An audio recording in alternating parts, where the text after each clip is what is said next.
it doesn't matter what side you're on here.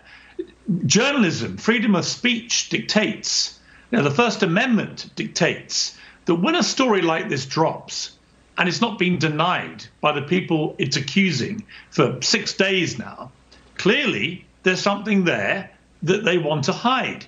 The job of a newspaper, of a television network, of anybody, frankly, in the media who believes in freedom of speech and believes in journalism, is to go and investigate the allegations the New York Post has made. It's not the job of tech giants like Facebook and Twitter to have an instinctive reaction to suppress every element of that story, or for most of the mainstream media to say nothing to see here. In fact, the only story is this terrible smear on the Bidens. And I would say to you, Tucker, imagine if we switched the names around. Imagine if this story was about Donald Trump Jr. and Donald Trump. What would be happening? Do you think that the tech giants would be suppressing the story? Would the mainstream media be ignoring the story, saying that it's all just an unfair smear on the Trumps? If you reverse this, Tucker, it would be a completely different situation, and they would all be behaving in a completely different manner. This is one of the most extraordinary collective suppressions of freedom of speech that I have ever seen. And it's one of the main themes of my book, is what is going on? And what is going on with liberals, frankly, and I consider myself to be one, but what is going on when liberals want to attack and suppress freedom of speech?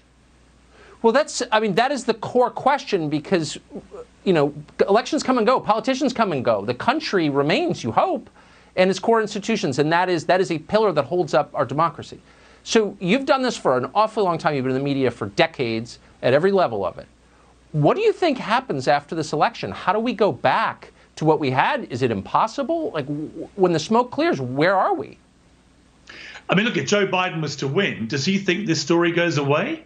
Of course it doesn't. It would be, like every other scandal that's bedeviled presidents when they've tried to hide something.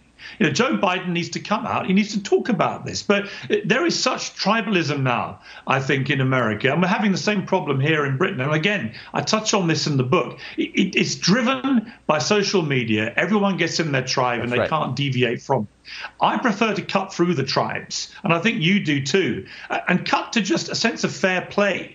And the sense of fair play is you've got to address this story in the same way with 2 weeks before an election where Joe Biden wants to be president. You must expose him to exactly the same scrutiny you would do if it was Donald Trump and his son. And at the moment, that is not happening. There is a conspiracy happening right in front of our eyes to make this story go away. And Joe Biden, he wants to be the decent candidate. He wants to be the antidote to the devilish Donald Trump. Okay. Then come forward and speak honestly and openly about these allegations.